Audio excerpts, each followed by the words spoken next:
Dear colleagues, hello, and allow us to extend you a warm welcome for joining us today in the webinar on ICT and digital accessibility as part of the series of webinar of high impact common services for the business operation strategy. In a highly digital world, ICT accessibility is becoming ever more crucial to advancing the 2030 agenda, the UN Disability Strategy, the Convention on the Rights of Persons with Disabilities, and making true to the promise of leaving no one behind. On behalf of the Development Coordination Office's Country Business Strategy Team, I would like to thank you for being here today. My name is Luis Diego Cobb, and I will be your moderator for today's webinar. In a moment, I will introduce the distinguished panelists for today. Before we get started, though, I'll go over some quick housekeeping notes. You may turn on the closed captions of the webinar on the top right-hand corner screen by clicking on the three dots and scrolling down to the CC icon that reads Turn on Live Captions. This webinar is being recorded, and we'll send you the link to the UNSDG's Business Operation YouTube channel as a small plug.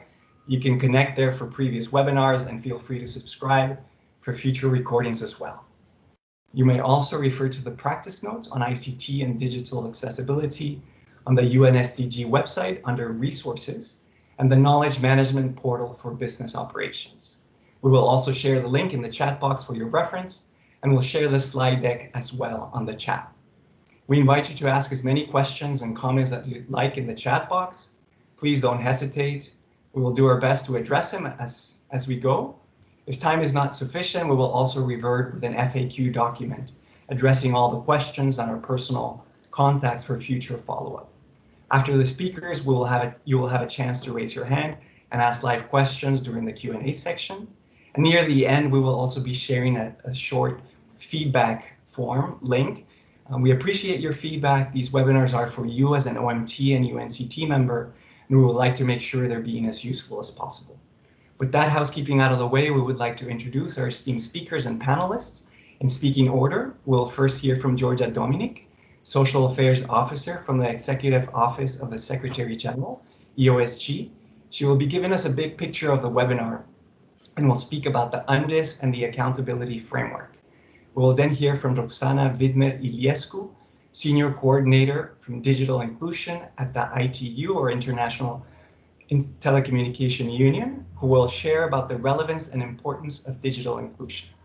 We will then hear from Samir Frotan, Global Lead for the Business Operation Strategy, who will describe the common services and implementation of digital accessibility for the Business Operation Strategy, followed by Suzanne Shanahan, Chief Enterprise Application, Center for the Americas from the Office of Information and Communication Technology, OICT, who will share the accessibility experience and recommended steps. We will then have a Q&A section, and we're joined by a robust team of specialists, experts, and collaborators who will be answering your comments throughout the webinar in the chat box, have been supporting to create the practice notes for implementation of these services, and will be available to support you also in the future to implement these services. Just to name a few, we have Gopal Mitra, Senior Social Affairs Officer from the Disability Team of the EOSG, Brianna Harrison, Human Rights Policy Specialist and DCO Disability Focal Point, Amy Farkas Karageorgios, Disability Specialist and Consultant at DCO,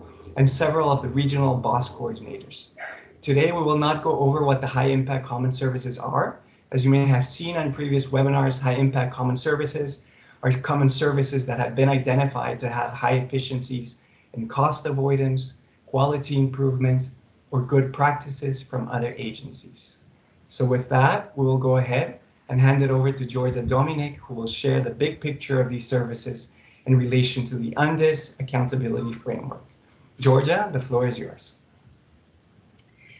Thank you very much, Luis Diego, and it's really a pleasure to join everyone today. Good morning, good afternoon, good evening to you all. As Luis Diego mentioned, my name is Georgia Dominic, and I am speaking to you today on behalf of the EOSG Disability Team, and also my colleague Gopal Mitra and our colleagues from DCO are on this webinar as well to answer any questions that you may have. Luis Diego, if you'd like to go to the first slide. So just to give you a big picture about the UN Disability Inclusion Strategy, Well, it was launched by the Secretary General in June 2019 with the aim to bring about transformative and lasting change on disability inclusion across the UN system. And it has a really wide-ranging scope. It looks at all entities, whether they are offices and departments of the Secretariat, whether they are agencies, funds and programs. It looks at all UNCTs, from all staff from HQ to field offices. It also looks both at our programs as well as at our operations. And the strategy has two main elements to it. The first is a policy, which is basically the high-level political commitment to disability inclusion. The second is the accountability framework, and I'll talk a little bit more about that in a moment. That's really the meat of the work that we do, and it's what establishes the actions that we can take and how we assess our progress on disability inclusion.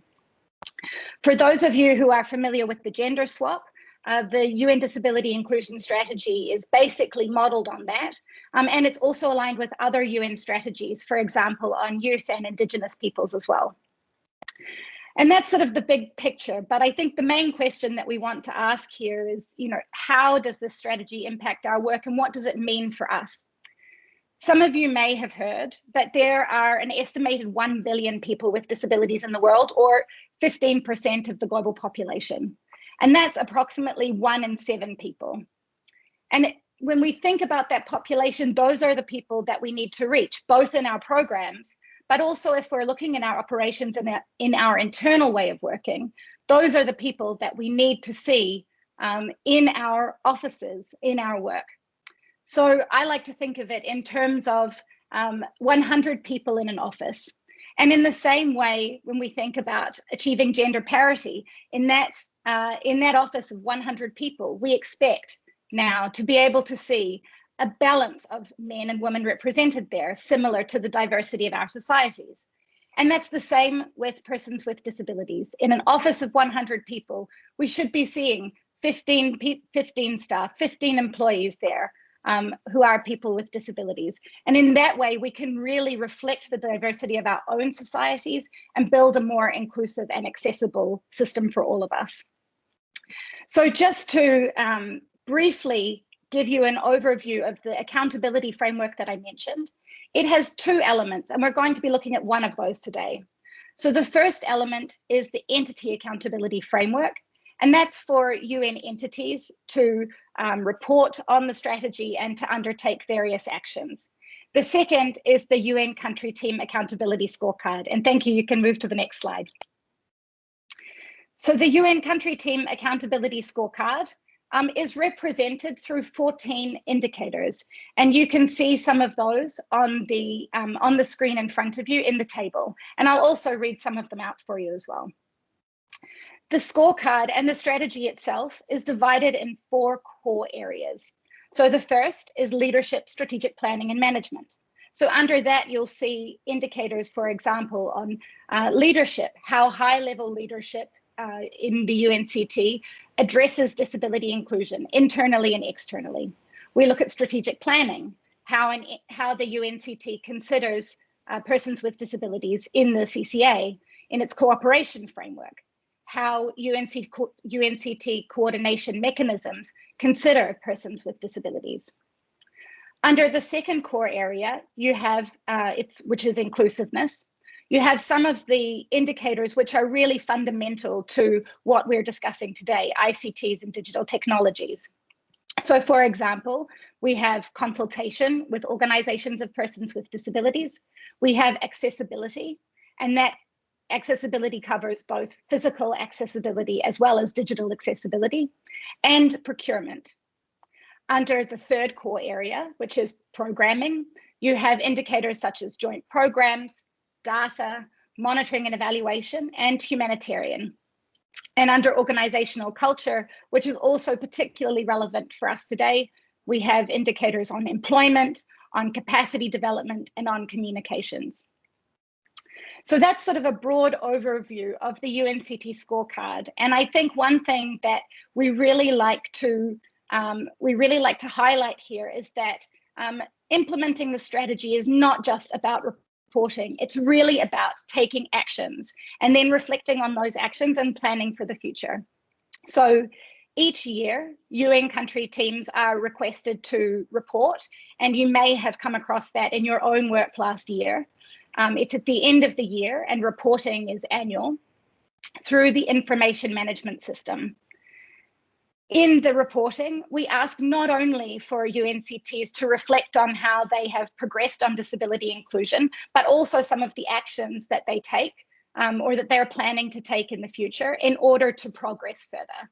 And we've developed technical guidance notes as well that that provide further detail on each of these indicators and provide information that enables the UNCT to progress on disability inclusion. If we could go to the next slide, please. So we have been, that's the sort of the general overview of the UNCT scorecard. But, you know, when we look now or drill down a little bit more into what we're talking about today, ICT and digital accessibility, you know, why are we speaking about this, and what are the elements where it's relevant to the strategy? Well, first of all, I think we can all agree, especially as we are sitting on a Microsoft Teams webinar, that we are all using ICTs and digital technology in our day-to-day work and in whatever we do. We're doing it right now.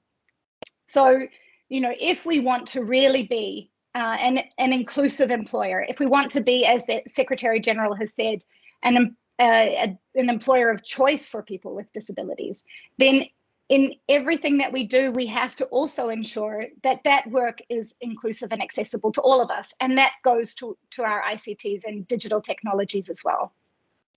So how can we do it? Well, the strategy outlines some of those areas, and I want to touch on a couple of those now. There are two ways that we can look at. And the first is to think about accessibility from the beginning of anything that we do. So when we're considering anything, whether it's developing a website, whether it's developing an online publication or developing an online training, whether we're buying software or devices, we should consider accessibility from the beginning. And often accessibility has already been considered in many of those technologies. And I'd like to take an example of Microsoft Teams, for example, and what Luis Diego mentioned earlier. There's closed captioning available so that people who are hard of hearing can follow along with the conversation. And this is something that we call universal design, where a product has been developed and can be used by all people without adaptation or reconfiguration. Another example, and I would strongly encourage you all to have a look afterwards. If you have an iPhone, there are accessibility features built in. So you can select whether you would like to have support visually, whether you would like to have support from an audio perspective or from a mobility perspective. There are options available in the iPhone, so no additional features are required in order to make that device accessible. Now, also, at the same time, you know, we have to remember that people with disabilities are a really diverse population. And so it's not always going to be a matter of one size fits all. And that's when sometimes targeted measures are necessary. And that's to ensure that people with disabilities can work in an office or can work in an environment on an equal basis with others. And there are different ways that we can think about that in terms of ICT and digital technology. So for example, a person with mobility or a person with physical disability may require a particular kind of mouse or a particular kind of keyboard, while a person who's blind might require a software that produces, that has a screen reader device inside it. So there are different ways that we can think about that, but all of those are required in order to really make and build an accessible environment for everyone. And I think finally, before I hand back to Luis Diego, I'd like to really highlight one main point, and that is about consulting people with disabilities and their representative organizations. You know, I think that often we try to find the answer ourselves, but we are not necessarily, as you know, if we are not using these technologies in a particular way, you know, if we are trying to find the answers without asking the people who are using them, you know, we're creating a more difficult environment for us. And organizations of persons with disabilities are often using this kind of software, or they are using these devices, and they have the expertise and the experience to tell you, where to look, what to consider, and what works best.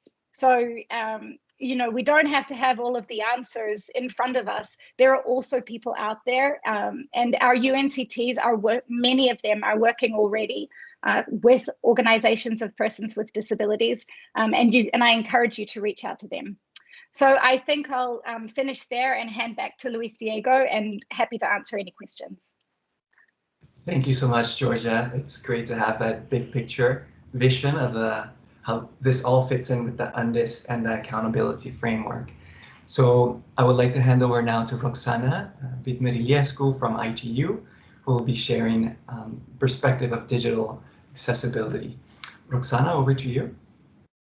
Hello, everyone. Hello, colleagues. I don't know, I would like to put my camera on, but it seems that only selected participants can share video. So I don't know if it's possible for you to put for me the camera on. Yes. Thank you. Even if it's virtual, it's at least having the impression that we are all together. So, while Luis is trying to put my camera on, dear colleagues, I'm very pleased to share today with you this webinar on disability inclusion for operation management teams, and to talk a little bit about the ITU work and commitment on these areas. So, as just mentioned by Georgia, so digital transformation. So if you can help me with the first slide, please, Luis.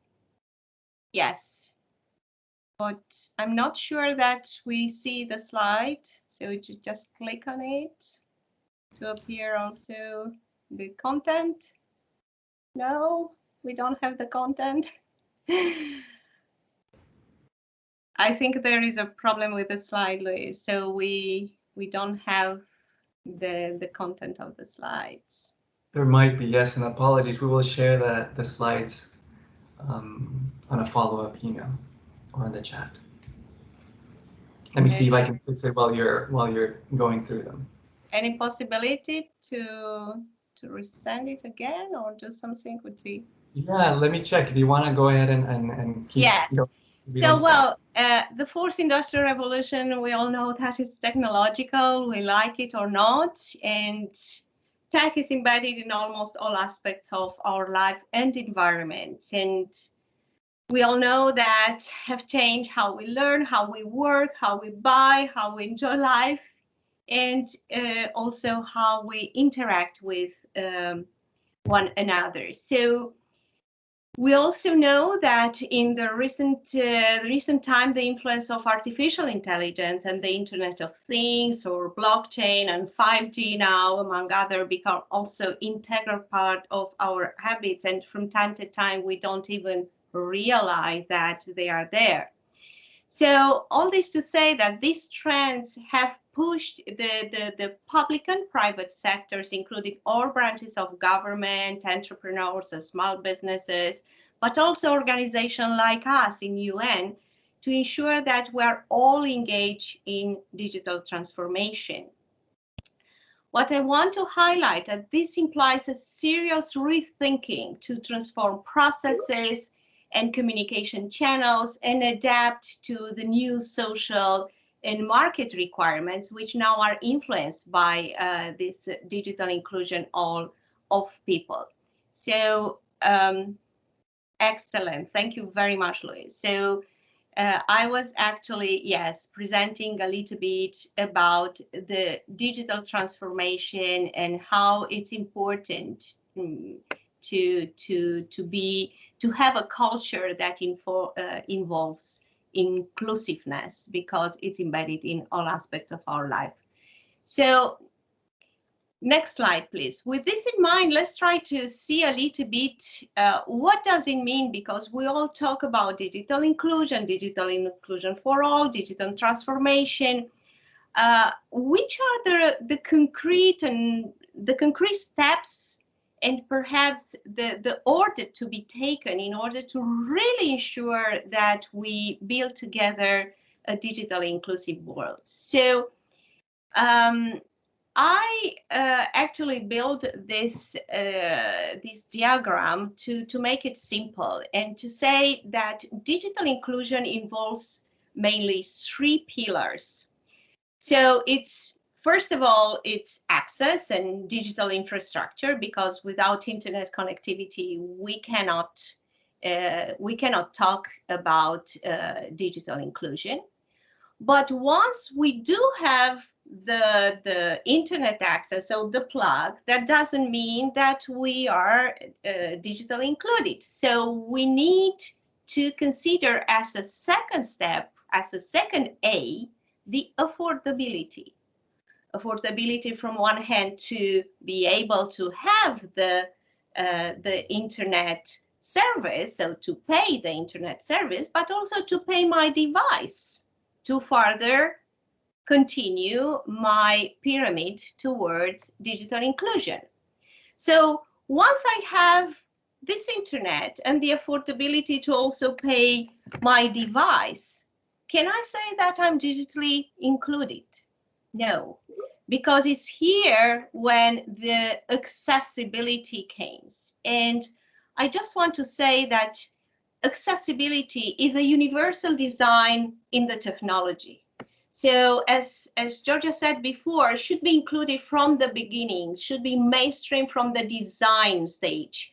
And of course, in collaboration with end user, and in this specific case, in particular with person with disabilities.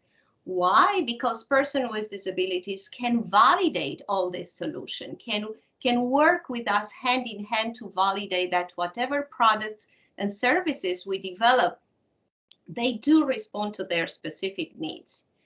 What is included in the accessibility or ICT, information and communication technology, or digital accessibility? So first of all, it's adoption of policy, regulations, standards, guidelines, and good practices. This is very important. But it's also very important to ensure that the ICT, the information and communication technologies, are accessible. That means the devices are accessible, such as a smart technology. The information is provided, developed, and delivered in accessible formats. The services as well, and the services can be from e-government, and we know in this specific context how important it is to have e-health services into an accessible format, or e-education for our kids.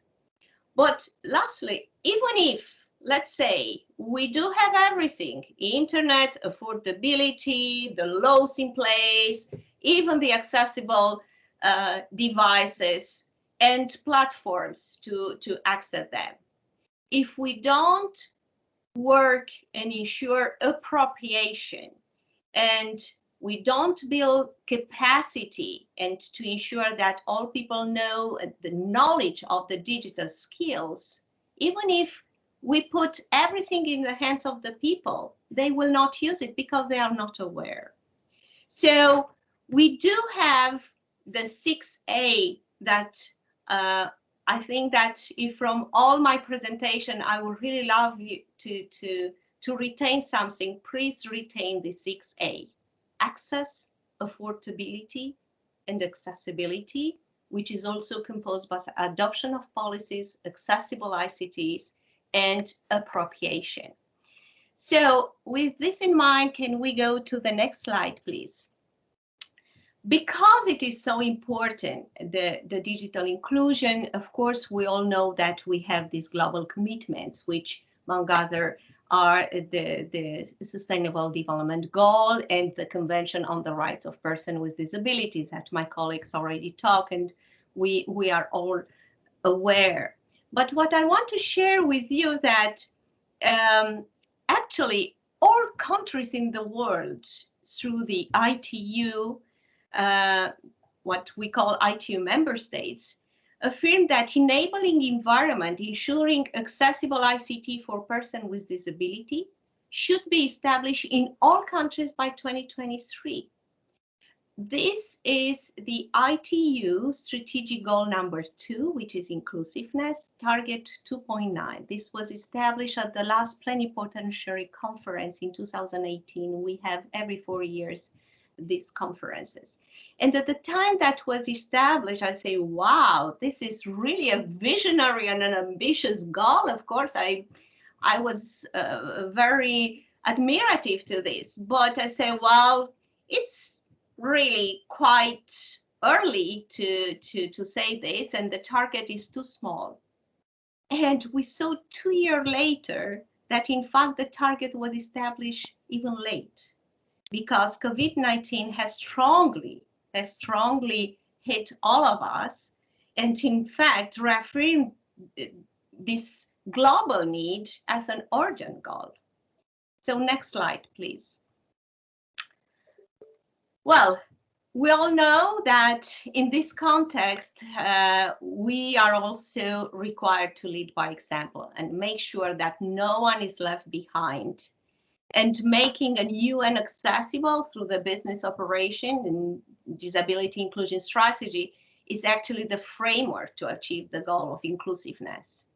So for me, this practice note, which focus on making UN accessible, it's achievable by implementation of ICT accessibility in the UN 171 country teams through the business operations strategies. And I think that you can lead by example towards equalizing social and economic opportunities for all globally, and to achieve this, to begin in our own environment, in our own houses, and try to see how to incorporate all this until the target that we have, which is December 2023.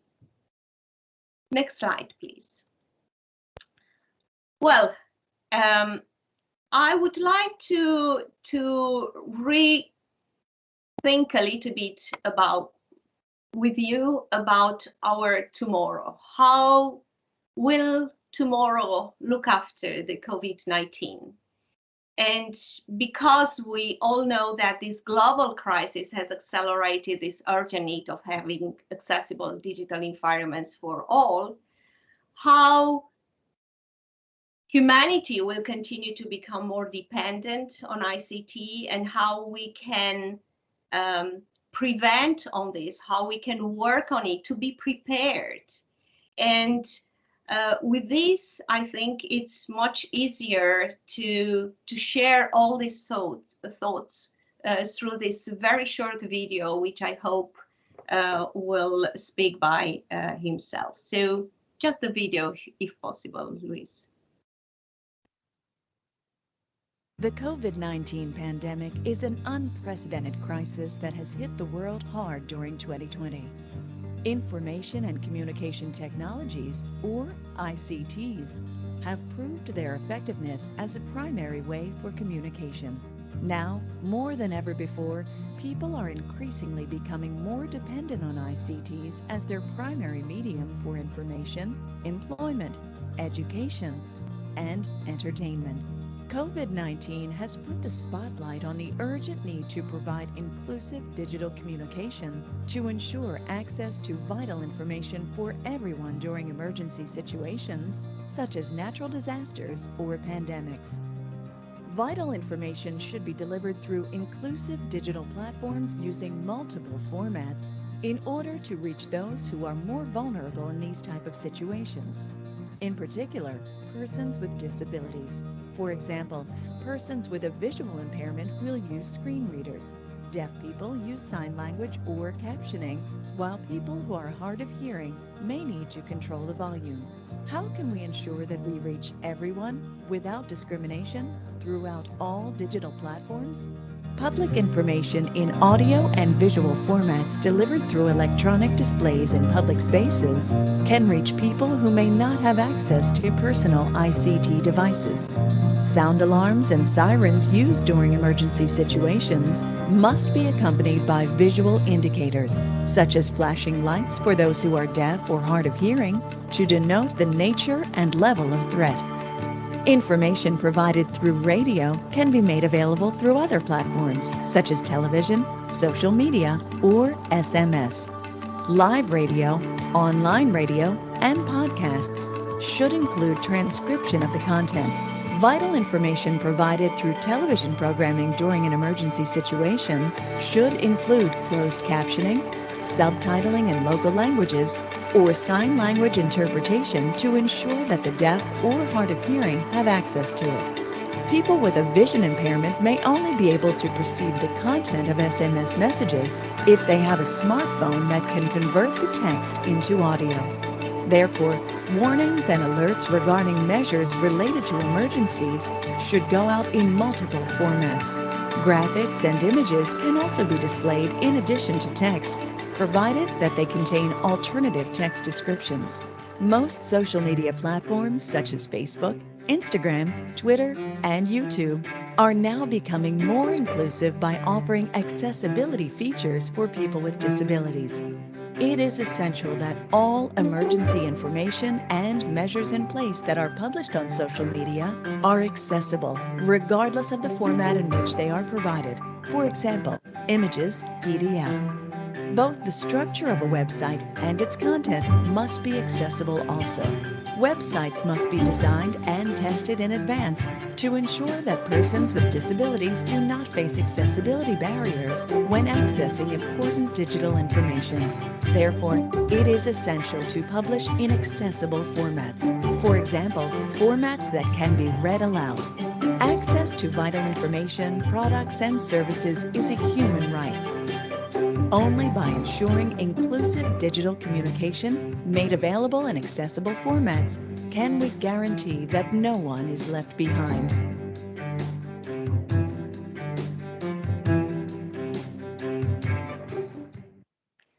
Thank you very much, Luis, for this, and thank you, colleagues, for your attention to this video. So, in line with everything that we mentioned through this video, what to do? Which could be the key steps that each of us could put in place? So, in simple words, I would say involve everyone in the process. So be inclusive from the beginning, and even became an advocate of inclusiveness at all levels.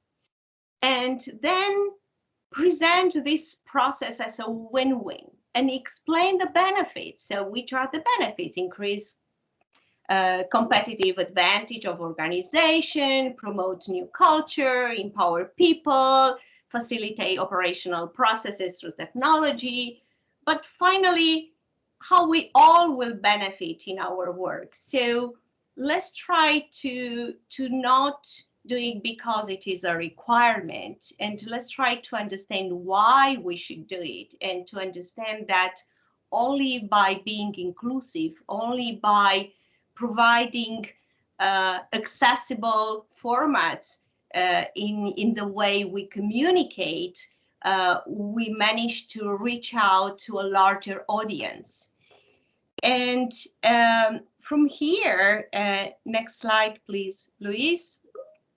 What I want to say that big tech efforts are in place to improve accessibility, and these are advancing very quickly.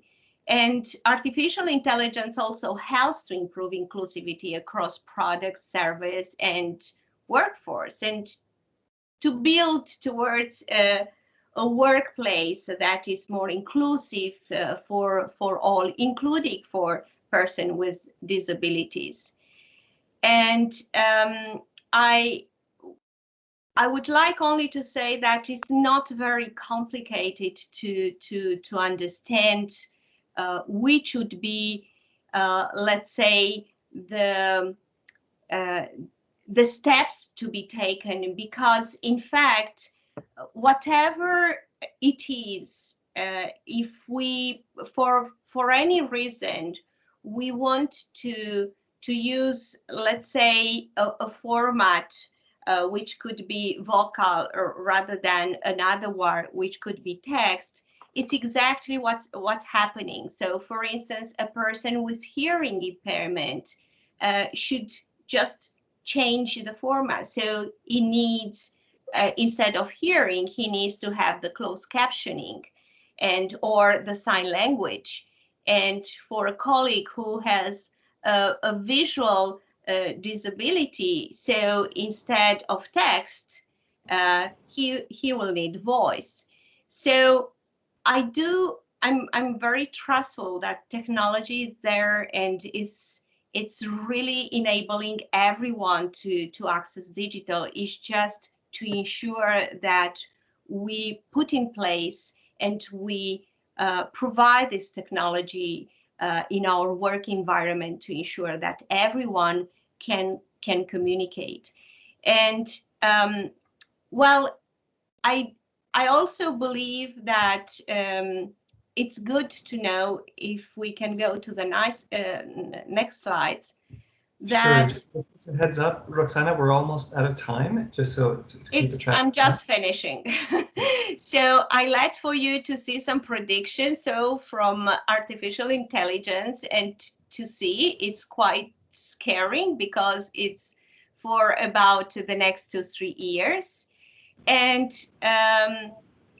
what I would like to share with you is that ITU has already all the necessary resources, which is the toolkit, which you can consult it in any time to have all the necessary information with regard accessibility, and even to use it internally. In the slide, so please go to the next slide. It's the toolkit that I was talking, and the next slide, it's about the capacity building resources, that we do have trainings which are in accessible format, are in general in several UN languages. So please feel free to go and to achieve this training. It's also, if you can go to the other slide, we also have video tutorials on how to ensure that the digital content that we develop all together, it is in accessible format. And with this, I just want to invite you all, this is my last slide, that for more information to not hesitate to search in our ITU Digital resources. And if possible, please use all these resources, which are free of charge, and they are all at your disposal. So thank you very much, and apologize if I went beyond the time established.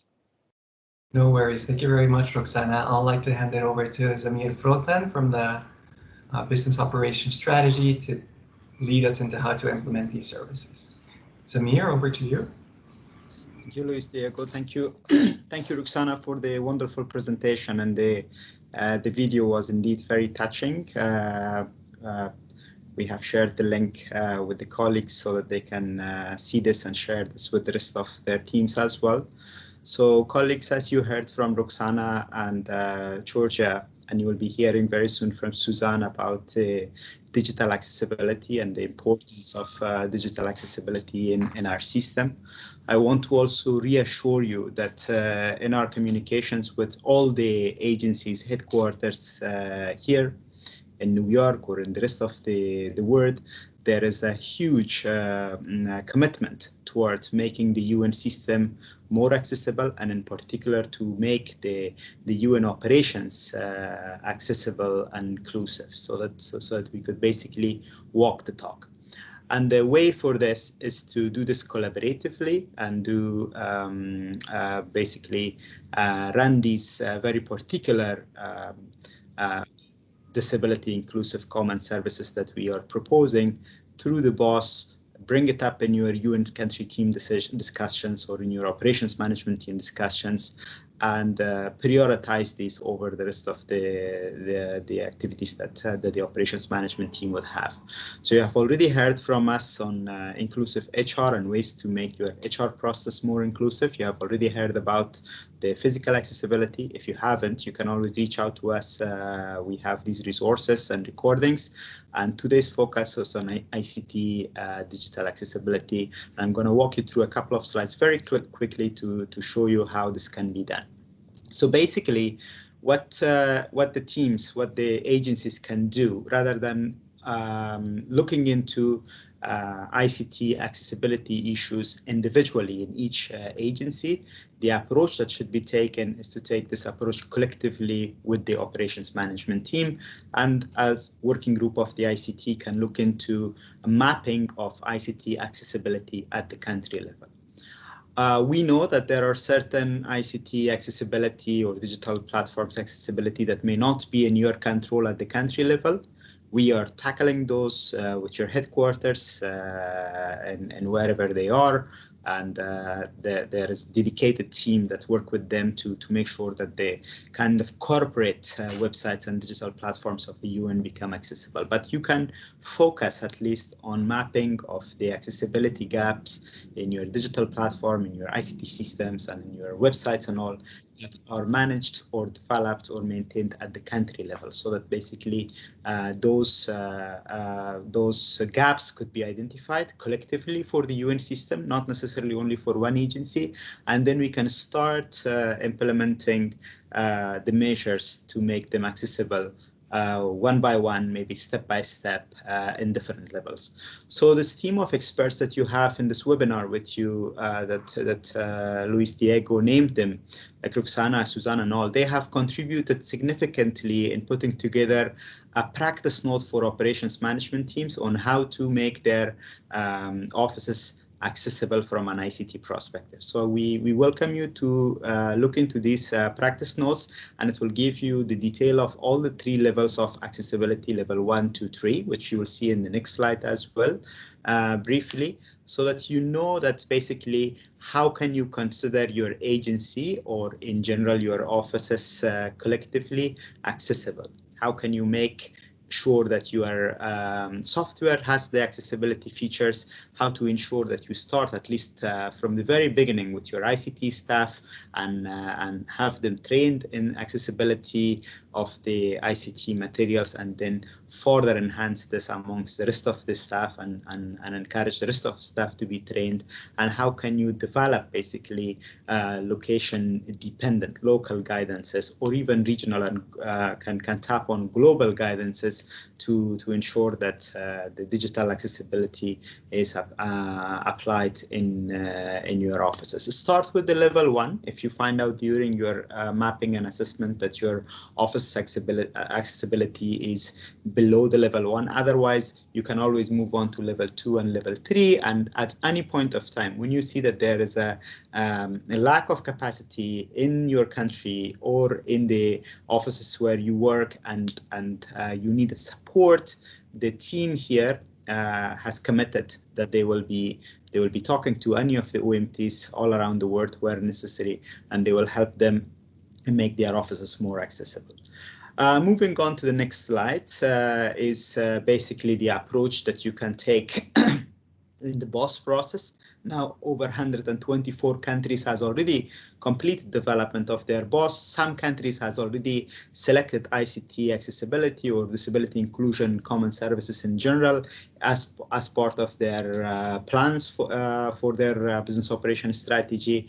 But you can still consider this if you're in progress, or if you have your BOS developed and you would like to consider this upon review of your BOS in the next year or in the coming months as you go through a review. So you need to ensure that you engage your UNCTs and OMTs bring this as a priority for them to consider ICT accessibility and other disability inclusion common services in your stock take and opportunity analysis. Discuss it as budget requirements, if any, with your UN country teams, and incorporate that into the work plan of the UN country team so that it could be basically later on incorporated into your BOS for implementation.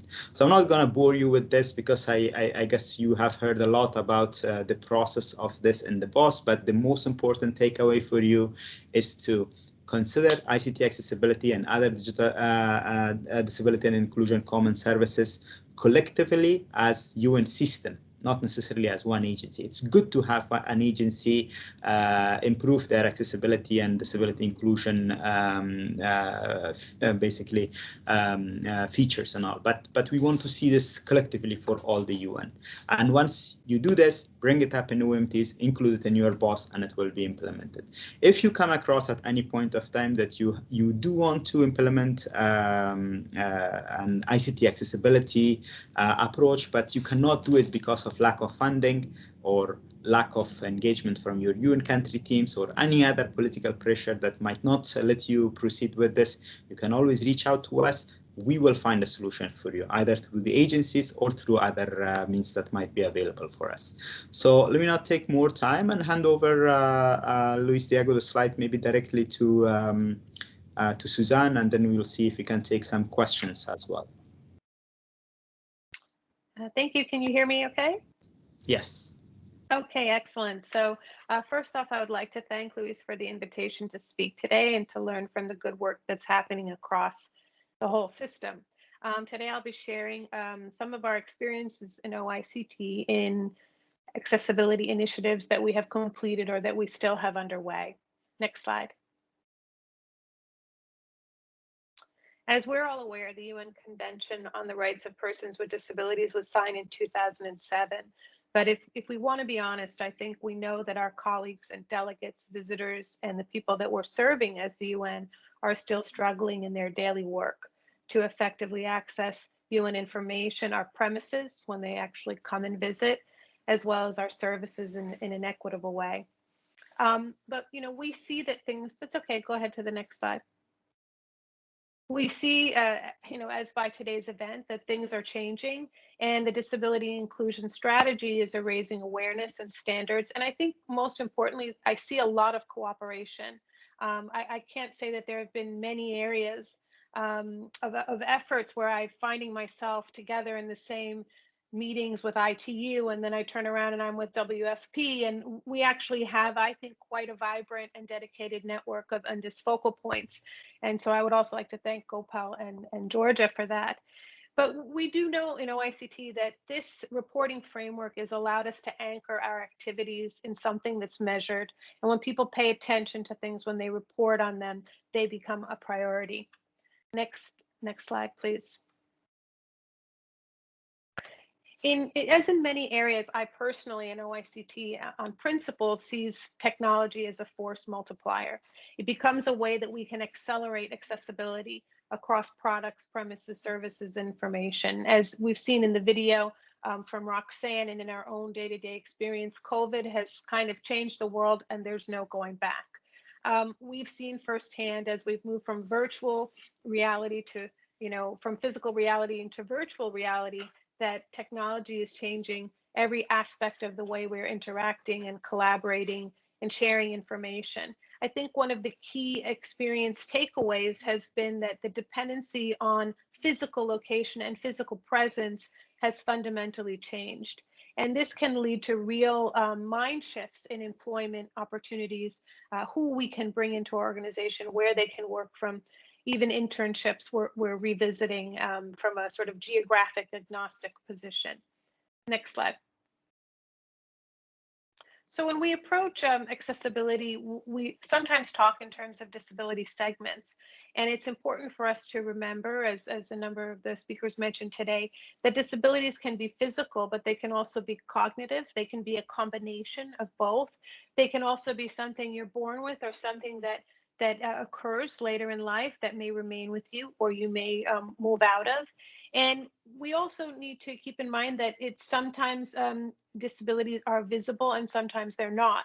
And this is a very complicated landscape of, from a technical perspective, we talk about requirements. This is a complicated landscape of requirements when you think about building something and testing something and supporting something. But we do have to look from these multiple perspectives and segments, because each person is unique and may be experiencing our products and our services differently. And the support will have to be likewise adapted. Next slide. So when we look at accessibility technologies, when it's designed well, it benefits everybody. The terminology around user-centered design or design thinking, universal design, all embody a similar principle. If you build something for one group, in this case, we're talking about 15% of the world's population, it will benefit the other 85% that may encounter limits at one point in their life. This is something that we have to continually communicate to our developers and our software engineers, that it's not about a cost or a delay in building something or additional work. It's really about a better product. And I think that I've seen them respond quite positively to that perspective. Next slide. So in OICT, we have a number of accessibility initiatives underway, and they're all under the common goal of improving accessibility. We've revamped our HR systems. We're heavily promoting Office 365. We've looked at web content management, putting in place system-wide contracts for software as a service solutions. And we have 2 big pilots underway, a wayfinding pilot and a developer training pilot. And, when we tried to identify the initiatives, we've been approaching it from a decision-making framework. Next slide. And the way we're looking at things is we have a portfolio. Our portfolio includes products and applications, the information we need to share and disseminate, our actual premises, physical premises, and our services. And in each scenario, we're trying to determine whether we should buy something, should we build something, should we remediate something, or a combination of those 3 approaches. And a number of decisions drive the selection of the technical strategy. In some cases, compliance may be the real prerogative and a commitment to compliance in some scenarios. We also look at cost versus impact. What's your return on investment? If you invest $100,000 in this project, who benefits from that? How can we get the maximum return on investment? How long will it take? Is it sustainable? Are we custom coding something that will carry a maintenance cost where we could take another approach? And finally, what are our operational priorities? If you have an emergency scenario, that may drive all the decision making around emergency response and prioritize that over other decision-making factors. Next slide. So some of the projects we have underway are the ones that we put on our priority list. HR systems for recruitment and onboarding. This project was undertaken in 2017, and it came from a commitment, both legislative and organizational, to create an inclusive working environment and to create an inclusive staff. If we don't have diversity in our staff, we're not walking the walk. So what's complicated about HR accessible recruitment and onboarding is that it spans multiple systems. You go to one application to find a job, you go to another to apply for a job, a third to test for a job, and a fourth to onboard once you're given the offer. And we wanted to create a unified experience for the applicant. And in this scenario, we decided to do a combination of approaches, but because we wanted to make this commitment real very quickly, we chose software as a service. And we established a system contract. And the experience you have when you go to the careers portal is you can set your own accessibility preferences and your profile. In this case, you see the slide on the left part of the slide. You may indicate you need to navigate by keyboard or use a screen reader. You might want to stop blinking if you have epilepsy, or be able to magnify the screen. And this profile is carried with you as you cross the different recruitment systems. So this software as a service had a cost implication, but in this scenario, we wanted to go with the fastest possible way to deploy. Now, as we're progressing and we're rebuilding the careers portal, we're now looking to address the accessibility at the code level. It's taken us some time to get to that capability, but we hope to then reduce the overall cost by handling each of these different applications differently. Just for a data point, the accessibility features in 2020 alone were accessed over 480,000 times by candidates and applicants. It's worth noting that the careers portal gets about 7 million visits a year, and we have over 4.5 million Inspira account holders from the cumulative applicants over time. Next slide. So the next area that we focused on is Office 365. And as Roxanne mentioned, big tech is heavily investing in and taking seriously accessibility. And Microsoft is most definitely one of those vendors. And for us, it is a tremendous return on investment. Many of the entities in the UN system are using Office 365. And there is a deep and wide accessibility features and functionalities available. What I put on the screen here is the actual website, Microsoft's accessibility website, which gives you cross-cutting videos, tech notes, and other. There's a YouTube channel and other resources to help educate your users. Next slide.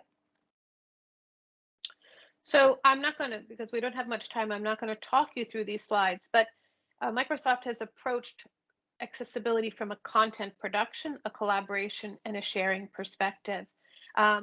Really, one thing you can use to accelerate is to turn on your accessibility checkers and educate your user communities to know that every piece of content they create, Word, Excel, PowerPoint, can simply be validated and reviewed the same way they would test for spelling, they can test for accessibility. Next slide.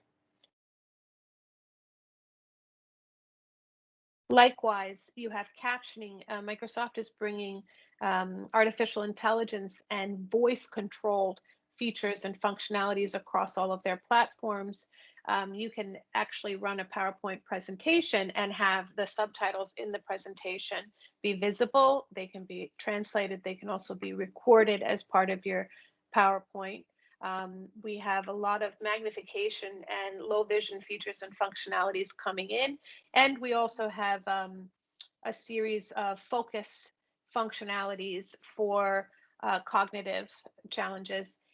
The real frustration here, the real challenge we have is a sort of fire hose of capabilities. Next slide. And really exposing them to your user community is the challenge. We're seeing in virtual meetings, as has been mentioned by both the other speakers, you have live captioning. Live events also has live captioning. I was sitting in on the advanced viewing of the next versions of Teams. Teams will now also support, we might even have it on our tenant now, spotlighting that allows you to keep a sign language interpreter in focus on the screen instead of it being through pinning. They're constantly bringing in these functionalities. We just kind of have to keep up. Next slide. So the real challenge is educating your users, and I think that was also mentioned by Roxanne. How do you really educate, in our case, tens of thousands of people on these capabilities? We're leaning heavily on Microsoft as a partner. We've held webinars. We're recording the webinars. You should promote the available resources. We cannot keep up with repackaging job aids and tech notes. So really, we're trying to promote the properties that are available online, the YouTube channel. This is one of the Microsoft Enable YouTube channel. Also, making sure your help desk knows how to respond to inquiries and simply point people in the right direction. Promoting the job aids that you have, and also building accessibility into your current training program. So if you're training people on Word, make sure that you also include the accessibility features and functionalities of Word, as well as the other Microsoft Office products. Next. So I'm going to pivot a little bit to another area that we focused on, which is digital accessibility to information. And as mentioned by the other panelists, public websites are just critical for us. The UN.org website, main website, gets 150 million unique visits a year. It is absolutely the primary gateway to information for the Secretariat. And it's become the way we present ourselves and the impact of the UN to the world. And so if a portion of the population, and a large portion at that, cannot readily consume the information on the public websites, then we have fundamentally failed. There are accessibility guidelines for United Nations websites. They are available online, and that compliance is driven by DGC. So OICT has partnered with DGC to support website compliance, and we've done that in a couple of ways. First and foremost, we have created Unite Web, which is a web content management platform. And this allows any department or entity to build an accessible website out of the box. It doesn't require any type of specialized programming or skills. You just manage your content. I know that DCO is doing a very similar initiative for the country team websites. Same principle. Make sure the framework is accessible so the content managers focus on content.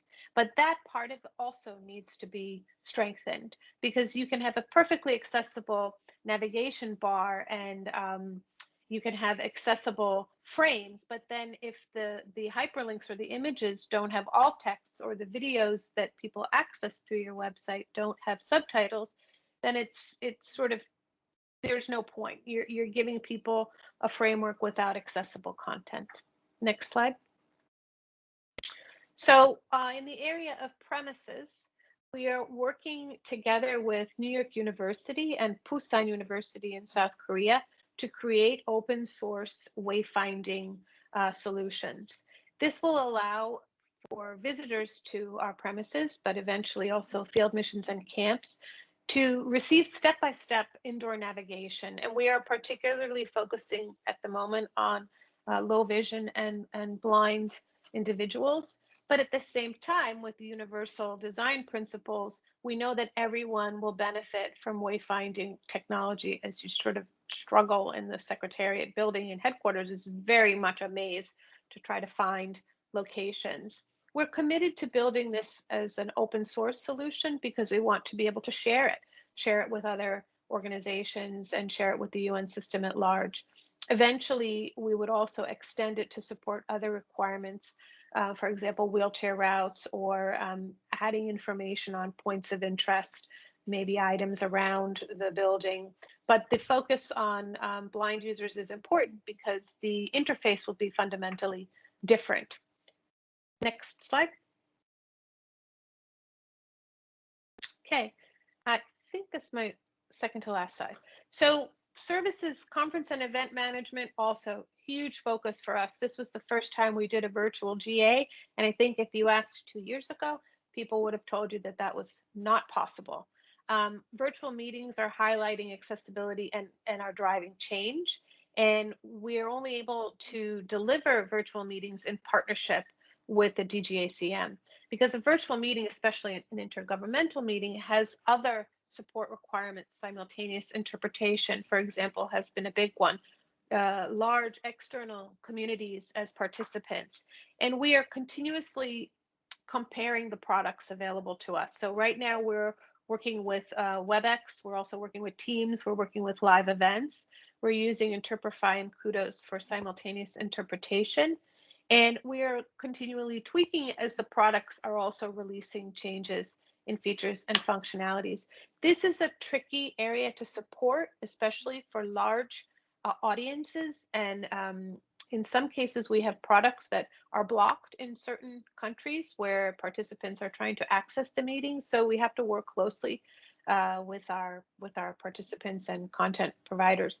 And that's sort of another key area. As with websites, you have to be sure that your event producers and your content providers are familiar with accessibility requirements and the support features and services that they have at their disposal and where there are limitations.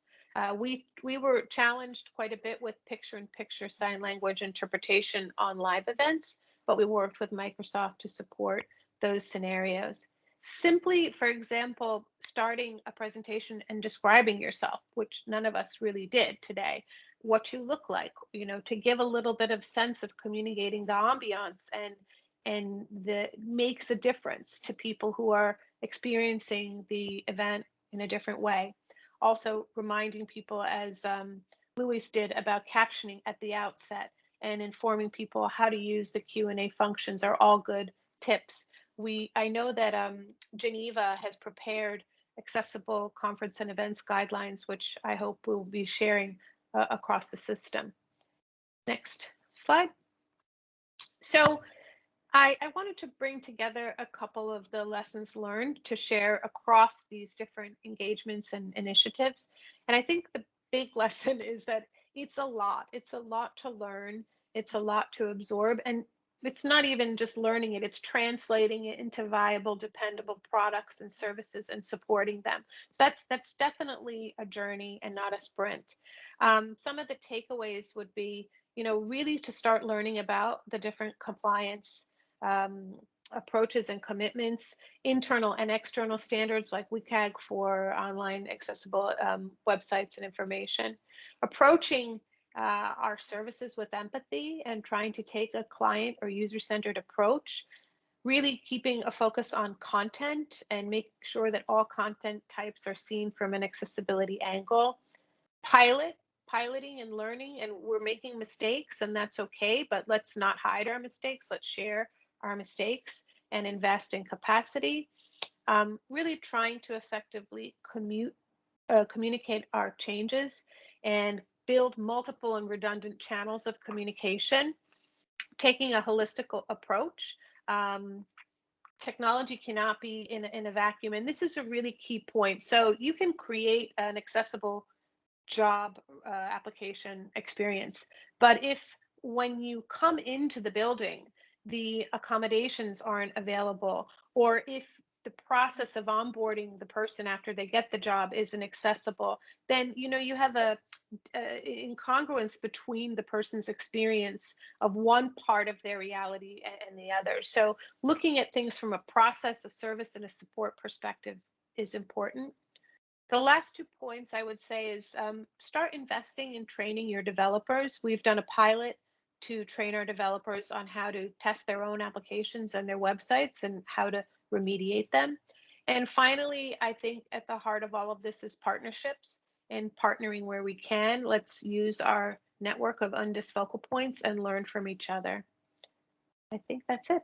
Thank you. Thank you so much, Susan. I know we're almost out of time, but I wanted to, there's one question in the chat box that I wanted to address to Gopal Mitra from the EOSG. And Gopal, you can also share your comments on the presentation and ICT accessibility. The question is particularly regarding the HR systems and any guidance on how to make the HR system more accessible. Over to you, Gopal. Thank you. Thank you so much, Luis Diego. Thank you, colleagues. I think it was wonderful, the presentations. In terms of HR, the aim is to have more people with disabilities hired and working and advancing in their careers in the UN system, right? That is the aim. So the first point is, and there are a number of steps in which we can do it.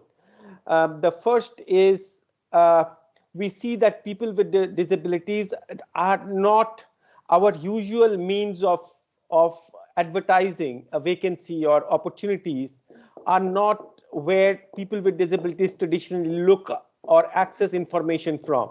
So we have seen that in many instances, people with disabilities are not aware of the opportunities, they do not access. So we need very targeted outreach to persons with disabilities so that they know what opportunities are there, and that UN is an inclusive employer, and we encourage applications from persons with disabilities. Second is the point of accessibility. As Suzanne mentioned, You have done your outreach, you have a pipeline of people with disabilities who would like to apply. Are our application systems, the different systems that Suzanne was saying, accessible so that they can people with disabilities can apply. The third is when it comes to shortlisting and recruitment, stigma on disability is very pervasive, it's very prevalent, and it also needs a certain amount of awareness raising with hiring managers, so that hiring managers are aware of the potential of persons with disabilities, and that understand that if you create an enabling environment, persons with disabilities would be able to work effectively within the UN. After that, we spoke about physical accessibility. Okay, you have reached out to persons with disabilities, they've applied. Some people with disabilities have gotten jobs, right? So they will come to the office. Are our offices accessible? Are our restrooms, other facilities accessible? Are our web platforms, our documentation accessible? And then it is also about, we talk about mobility once you are there in career advancement and so on. So all these are important elements, within the HR services, or when a staff member gets recruited and continues to work. So this is an ecosystem, right? And different parts, all these parts of the ecosystem are equally relevant, and we need to, and there are concrete steps, some of which I just outlined, which we can take to address issues. And if we take action on these steps, we have seen that more and more persons with disabilities will be able to work in the UN. Thank you. Thank you so much, Gopal. I know we're almost out of time, and I know that we could keep speaking for many, many hours. So we'll be sharing the video recording so that we can continue this conversation offline. If you do need a special dedicated webinar for your UNCT or your region, please let us know. We'll be glad to arrange that, and also access the different resources available. Thank you so much for joining, and we will also have another webinar next week on Wednesday, the June 9th at 6 a.m. New York for the different regions to join us. Thank you to all the speakers, thank you to all the participants, and we look forward to staying in touch. Have a great day. Thank you everyone.